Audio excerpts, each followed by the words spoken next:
सभी साथियों को सादर नमस्कार है। हमारे प्रदेश के जितने पदाधिकारी उपस्थित हैं, महानगर के जितने पदाधिकारी हैं, सारे साथियों को, हमारे बुजुर्ग साथी भी हैं और कुछ नए साथी भी आए हैं, सभी साथियों को आज गांधी जयंती के अवसर पर, लाल बहादुर शास्त्री के जयंती के अवसर पर सब किसी का हार्दिक स्वागत है, अभिनंदन है। बहुत साथी लोग गांधी जी के विषय में, शास्त्री जी के विषय में अपनी अपनी बातों को रखे हैं।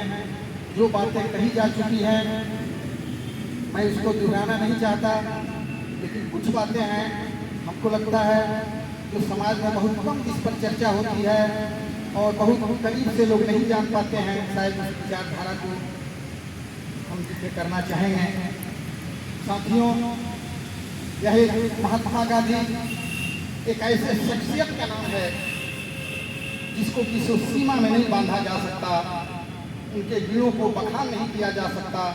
कोई लेखनी नहीं है जो पूरे गांधी जीवन को, गांधी जी के किए हुए कार्यों को एक इतिहास के पन्नों में समेट सके। उस शख्सियत का नाम था महात्मा गांधी।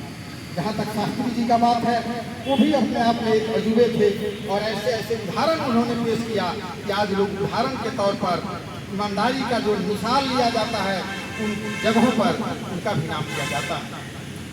शास्त्री जी के विषय में और हमारे साथी कुछ बोलेंगे। मैं महात्मा गांधी जी के विषय में दो शब्द कहना चाहूँगा।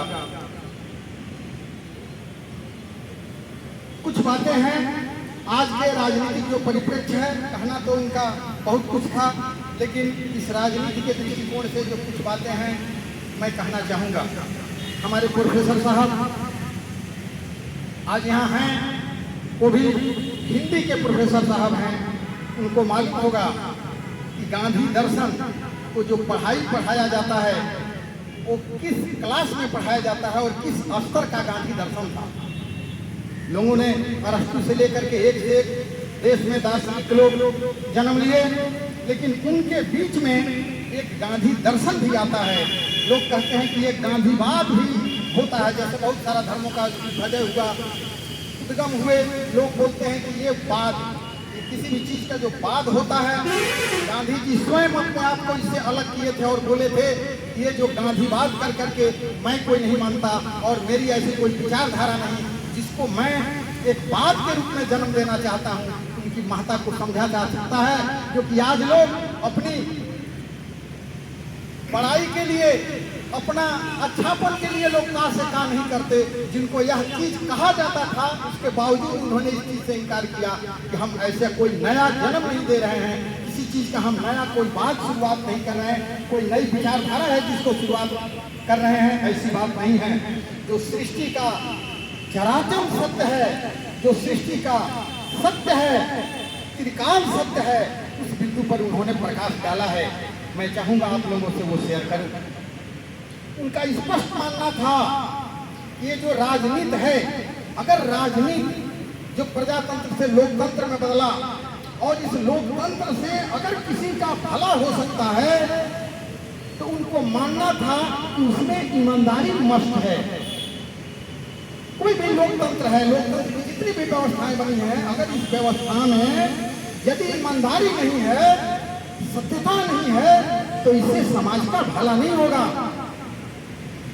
और इसको भारत के ही नहीं, पूरे विश्व के जहां जहां लोकतंत्र हुआ, लोकतंत्र में इस चीज की, गांधी की इस विचारधारा को सबसे मूल पन्नों में लिखी गई, सबसे पहला पन्ना था उसमें रखा गया कि कोई भी लोकतंत्र में यदि राजनीति में ईमानदारी नहीं आई तो उस राजनीति से समाज का भला होने वाला नहीं है।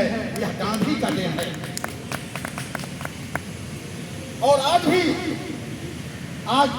कोई राजनीतिक मीटिंग नहीं हो रही है कि किसी पार्टी विशेष की चर्चा की जाए, लेकिन एक उदाहरण स्वरूप मैं बात कर रहूंगा। जिस पार्टी से हम लोग संबंध रखते हैं, उस पार्टी का भी जो नींव है, लोग समझते होंगे कि हमारी कूटनीति के चलते, हमारे रणनीति के चलते, हमारे दल में ऐसे ऐसे कूटनीतिज्ञ लोग आ गए हैं जिसके चलते हमारी ऊंचाई मिल रही है और इतने सारा लोगों को हम छका करके जो आगे निकल रहे हैं, इसके पीछे कोई रणनीति नहीं है, कोई कूटनीति नहीं है। इसके पीछे एक चीज है जिसके चलते हम आगे बढ़ रहे हैं, वो है ईमानदारी। ईमानदारी हमारे पास है। केजरीवाल जी ईमानदारी को लेकर के चले हैं तो आज हम यहाँ पर हैं। उन्होंने गांधीवाद को माना है, गांधीवाद को स्वीकार किया है, तब आज हम यहाँ पर हैं। यह एक अपने आप में आज के दिन में एक उदाहरण के रूप में भी हम लोग अपने जीवन में देख सकते हैं कि ईमानदारी को साथ देने का आज क्या परिणाम है। एक से एक बुद्धिजीवी लोग हैं बाकी दलों में, एक से एक रणनीतिकार थिंक टैंकर लोग भरे हुए हैं, लेकिन सारे लोगों को फिलॉसफी बदल गई एक ईमानदारी के चलते। तो इस ईमानदारी को ध्यान में हम लोगों को समझने की जरूरत है। यह ईमानदारी क्या चीज है। गांधी की एक और उक्ति है, पूरी दुनिया मानती है कि सारे नीति से बेहतर अगर कोई नीति है तो वो है ईमानदारी का नीति। ईमानदारी सर्वोत्तम नीति है। यह एक ऐसा सेंटेंस बना, यह एक वैसा वाक्य बना जो गांधी की देन है। ईमानदारी सर्वोत्तम नीति है, इसको पूरा दुनिया मानता है।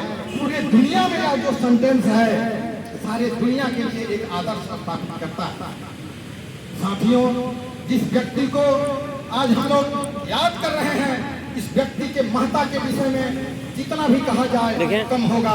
लेकिन यह बात सभी लोग जानते हैं कि महात्मा गांधी जिस परिवार से आते थे और ये उस समय में इंग्लैंड में पढ़ने गए थे जिस समय अभी आज के डेट में कितने लोगों की औकात है इंग्लैंड घूमने जाने का, विजिट करने का। एक जमाना था जिस समय वह इंग्लैंड में पढ़ने जाया करते थे, पढ़ाई किए थे इंग्लैंड में। आप समझिए 90-93 के दशक में, 1893 में, और उस समय वो इंग्लैंड में जाकर के पढ़े थे और बैरिस्टर बन करके वहां से लौटे थे। वैसा आदमी, ये जो हमारे प्रोफेसर साहब जिस घटना का जिक्र किए कि उन्होंने एक ऐसा घटना देखा कि लोगों के देह पर अपना तन ढकने के लिए कपड़ा नहीं है। यह व्यक्ति के दिल के विषय में आप अंदाजा लगा सकते हैं। यह वो व्यक्ति है उसी दिन समर्पण किया कि जब तक इस देश के लोगों पर, देश के एक भी व्यक्ति के पास पूरा शरीर अगर ढकने का नहीं है, तब तक मैं शरीर पर हम भी अर्धनग्न रहेंगे जब तक इस पूरे देश के लोग के ऊपर तन ढकने का कपड़ा नहीं आ जाए। उस दिन ही यह व्यक्ति प्रण लिया था। इस गांधी के विषय में, महात्मा गांधी के विषय में हम जितनी भी चर्चा करें कम होगी और जितना भी उनके को हम याद करें कम होगा। लेकिन आज उनकी चूंकि जयंती है तो एक वर्तमान रूप में एक चीज हम लोग को जरूर आंकना चाहिए कि हमको सिर्फ गांधी जी पर माला पहना देने से हम अपने कर्तव्य का निर्वहन नहीं कर दिए। इसको हम किसी को जयंती मनाना नहीं बोलते कि आए हैं और माला पहना दिए, माला पहना करके फोटो खिंचवा लिया, फोटो खिंचवा के चल दिए। साथियों, यह जो गांधी जयंती है, हम जिस पार्टी का समर्थन करते हैं, जिस भी विचारधारा के साथ हम रहते हैं, यह एक ऐसी विचारधारा है, यह एक ऐसा व्यक्ति है कि इसके पास आने के बाद इस व्यक्ति के मूर्ति के सामने खड़े होइए और हृदय में रख करके इस व्यक्ति को सलाम ठोकिए। निश्चित रूप से आपके अंदर 50% बीमारी तो उसी दिन दूर हो जाएगी। यदि ईमानदारी से इस व्यक्ति को हम प्रणाम करते हैं तो, इस व्यक्ति के मूर्ति के सामने जाकर के हम सर झुकाते हैं तो, बड़े बड़े लोग इतिहास में देख लें कि जब जब भी बड़े बड़े संकट आते हैं, बड़े बड़े लोगों को बुद्धि जब काम नहीं करता है, कहाँ जाते हैं? गांधी घाट पहुंचते हैं और इस व्यक्ति के पास सर झुकाते हैं, पैर पकड़ते हैं, उनको सद्बुद्धि आती है। उस शख्सियत का नाम है महात्मा गांधी। आज देश के हमारे जितने महान महान लोग हैं, पूछिए कौन ऐसा शख्सियत है जो गांधी घाट नहीं गया और अपने नीति में महात्मा गांधी का नीति नहीं अपनाया हो। आज उस व्यक्ति का हम जयंती मना रहे हैं। साथियों, और भी हमारे साथी हैं, कुछ बोलेंगे, लेकिन इस उदाहरण के साथ जरूर एक चीज समझिए कि यह जो व्यक्ति है साधारण नहीं है। और इस व्यक्ति को आज जयंती के दिन पर अगर हम कुछ कर सकते हैं, एक साथी हमारे बोले कि हमको जरूर ये सोच के जाना चाहिए कि आज के दिन में हम ऐसा नया क्या करें और क्या करना चाहिए जो इस जयंती को हम संपूर्ण बना सकते हैं। इसमें हमारा एक सुझाव है, व्यक्तिगत तौर से हम बोलना चाहेंगे कि साथियों, जीवन में सब किसी का जीने का एक एक मजबूरी हो सकता है, लाचारी हो सकता है कि हम 100% ईमानदार बने या न बने, हम 100% ईमानदारी का जिंदगी जी करके बिता सके या न सके।